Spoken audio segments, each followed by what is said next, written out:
അടിച്ചു വാരി കക്കൂസ് കഴുകാൻ പഠിപ്പിക്കണം. എന്താ പറയാ, പരകായ പ്രവേശം എന്നൊക്കെ നമ്മുടെ ലാലേട്ടനൊക്കെ പറയും. പറഞ്ഞു തെറ്റിപ്പോയിട്ടുണ്ടെങ്കിൽ ക്ഷമിക്കും. സ്ഫടിക സിനിമ കാണാത്തവരാരെങ്കിലും ഉണ്ടോ?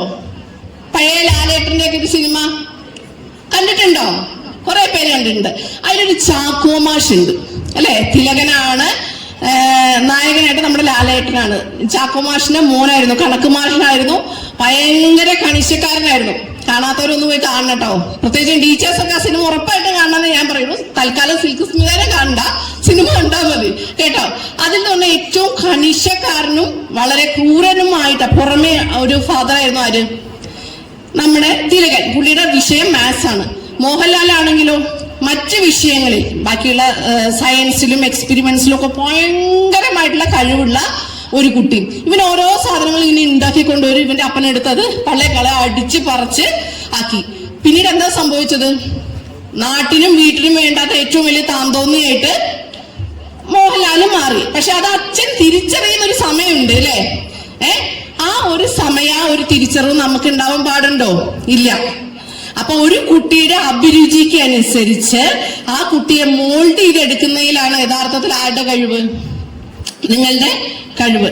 ഈ മൾട്ടിപ്പിൾ ഇന്റലിജൻസ് എന്ന് പറഞ്ഞ് കേട്ടിട്ടുണ്ടോ? മൾട്ടിപ്പിൾ, അതായത് ബഹുമുഖം. ഒരു 7 ലെവൽ ഉണ്ടെന്നാണ് വെയ്പ്പ്. നമ്മുടെ മൾട്ടിപ്പിൾ ഇന്റലിജൻസിന് 7 ലെവലുണ്ട്. എല്ലാവർക്കും എല്ലാം ഉണ്ടാവില്ല. മാക്സിമം ഒരു 2 or 3 ഒക്കെ അവർ ആക്റ്റീവ് ആയിട്ടിരിക്കുള്ളൂ. നമുക്ക് എന്തെങ്കിലും അല്ലേ?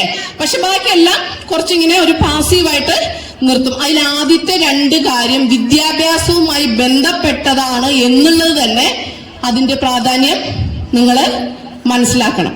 പണ്ട് നമ്മളെ കൂടുതൽ കാര്യങ്ങളും ഷെയർ ചെയ്തിരുന്ന നമ്മുടെ കൂട്ടുകാരോടും മാതാപിതാക്കളോടുമാണ് അല്ലെ, അധ്യാപകരോടൊരു പേടി കലർന്ന മനോഭാവം എന്ന് ഞാൻ പറഞ്ഞു. പക്ഷെ ഇന്ന് ഒരു കുഞ്ഞ് ഏറ്റവും കൂടുതൽ കാര്യങ്ങൾ പങ്കുവെക്കുന്ന ആരോടാണ്? ടീച്ചറോടാണ്. ടീച്ചർ അവൻ അല്ലെങ്കിൽ അവൾക്ക് കൂട്ടുകാരിയും, ആദ്യത്തെ കൂട്ടുകാരിയും കൂട്ടുകാരനോ അമ്മയും വഴികാട്ടിയും ഒക്കെയാണ് അല്ലെ. അത് എന്തുകൊണ്ട് അങ്ങനെ ആവാൻ പറ്റുന്നത്? ടീച്ചർക്ക് അവനിൽ ഒരു സ്നേഹവും വിശ്വാസവും ആർജിച്ച് എടുക്കാൻ കഴിയുന്നു. അതല്ലേ ഒരു ടീച്ചറിന്റെ ഏറ്റവും നല്ല ക്വാളിറ്റി അല്ലെ? നിങ്ങൾക്ക് കിട്ടുന്ന ഈ വലിയ എന്താ പറയാ ഡിഗ്രിയേക്കാളും നിങ്ങളുടെ ക്വാളിറ്റി എന്തായിരിക്കണം? ഒരു കുഞ്ഞിന്റെ മനസ്സിലേക്ക് കയറിപ്പറ്റുക, അവനെ തിരുത്താൻ കഴിയുക. ബേസിക് ആയിട്ട് കൊടുക്കുന്ന വിദ്യാഭ്യാസത്തിൽ പാളിച്ചകൾ വന്നാൽ ഒരിക്കലും ആ കുഞ്ഞിന് വേണ്ട സ്ഥലത്ത് എത്താൻ സാധിക്കുമോ? ഇല്ല. ക്ലാസ്സിലിരിക്കുന്ന പേടമാനിനെയും മയിലിനെയും മുയലിനെയും കാട്ടുപോത്തിനെയും ഒരേ മനസ്സോടെ കാണാൻ കഴിയാനുള്ള ഒരു ആർജവം ആർക്കുണ്ടായിരിക്കണം? നമുക്കുണ്ടാവും. കുറച്ച് ബുദ്ധിമുട്ടാണ്. പക്ഷെ ആസ് എ ടീച്ചർ എന്നുള്ള രീതിയിൽ എനിക്ക് പറയാൻ പറ്റും, നമുക്ക് എന്ത് ചെയ്യാൻ പറ്റണം? അവരെ സ്വാധീനിക്കാൻ കഴിയണം. ഓരോ ടീച്ചറിനും ഓരോ കുഞ്ഞിനെയും സ്വാധീനിക്കാൻ കഴിയണം. ഞാനൊരു 26 വയസ്സിൽ അധ്യാപനം വിട്ടതാണ്. അതിനുശേഷം കഴിഞ്ഞ ലാസ്റ്റ് ഒരു 15 വർഷത്തിനിടയിൽ LP സ്കൂള് മുതൽ നമ്മുടെ SM കോളേജ് വർക്കലയിൽ വരെ ഞാൻ ക്ലാസ് എടുത്തിട്ടുണ്ട്. കോളേജ് കുട്ടികൾക്ക് വരെ ഞാൻ ക്ലാസ് എടുത്തിട്ടുണ്ട്. പല രീതിയിലുള്ള ക്ലാസ്സുകളായിരിക്കും കേട്ടോ.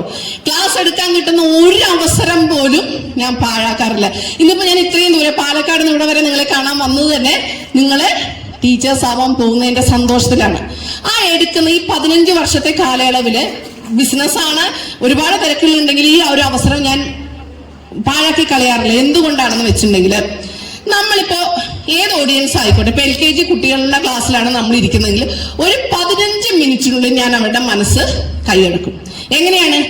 അവരിൽ ഒരാളായിട്ട് നമുക്ക് മാറാൻ കഴിയണം. അത് ഏത് ഏജ് കാറ്റഗറി ആണെങ്കിലും നമുക്ക് ആ ഒരു എന്താ പറയാ പരകായ പ്രവേശം എന്നൊക്കെ നമ്മുടെ ലാലേട്ടനൊക്കെ പറയും. പറഞ്ഞു തെറ്റിപ്പോയിട്ടുണ്ടെങ്കിൽ ക്ഷമിക്കും.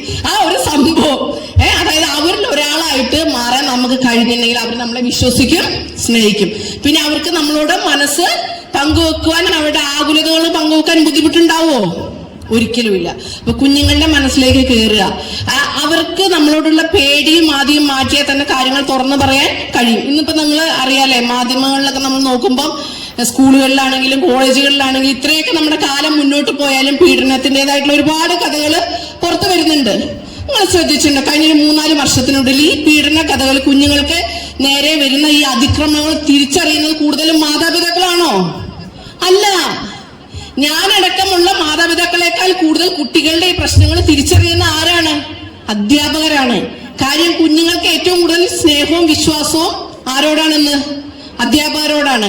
മാതാപിതാക്കളോട് പറയാൻ മടിക്കുന്ന പേടിക്കുന്ന കാര്യങ്ങൾ വരെ ആരോട് അവർ പങ്കുവെക്കുന്നുണ്ട്? അധ്യാപകരോട് പങ്കുവെക്കുന്നുണ്ട്. അപ്പൊ നിങ്ങളുടെ ഉത്തരവാദിത്തം വീണ്ടും കൂടിയോ? കൂടി. അപ്പൊ എന്താ വേണ്ടത്? പറ. ഒന്നെങ്കിൽ ഒരു കുഞ്ഞിനെയെങ്കിലും നേർവഴിക്ക് നയിക്കുക എന്നുള്ളൊരു ആപ്തവാക്യമൊന്നും ഒരാളും വിചാരിക്കേണ്ട. വരുന്ന ഓരോ കുഞ്ഞിനെയും എന്റെ കുഞ്ഞായിട്ട് ഞാൻ എന്റെ കുഞ്ഞിനെ എങ്ങനെ ഡെവലപ്പ് ചെയ്യാൻ ആഗ്രഹിക്കുന്നു, എങ്ങനെ മോൾഡ് ചെയ്യാൻ ആഗ്രഹിക്കുന്നു, അതിലും നന്നായിട്ട് എനിക്കൊരു കുഞ്ഞിനെ മുന്നിലേക്ക് പിടിച്ചുകൊണ്ടു പോവാൻ കഴിയുമെന്നുള്ള ഉറച്ച വിശ്വാസമുണ്ടെങ്കിൽ മാത്രം പ്രിയപ്പെട്ട സഹോദരിമാര് ഈ തൊപ്പിയും വെച്ച് ഇരുന്നാൽ മതി. കാരണം അല്ലെങ്കിൽ എന്താണെന്നറിയോ, അത് നിങ്ങളോടല്ല ഈ ലോകത്തോട് തന്നെ ചെയ്യുന്ന ഏറ്റവും വലിയ നീതികേടായിരിക്കും അല്ലെ. നിങ്ങളിലേക്ക് ചിരിച്ച മുഖവും എന്താ പറയാ കണ്ണിലെ തിളക്കവും സന്തോഷമൊക്കെ എനിക്ക് കാണുമ്പോൾ മനസ്സിലാവും ഒരു ജോലിക്ക് വേണ്ടിയല്ല, റിയലി ആ ഒരു പാഷൻ, ആ ഒരു ആഗ്രഹം മുന്നിൽ കണ്ടു തന്നെയാണ് ഇരിക്കുന്നത്.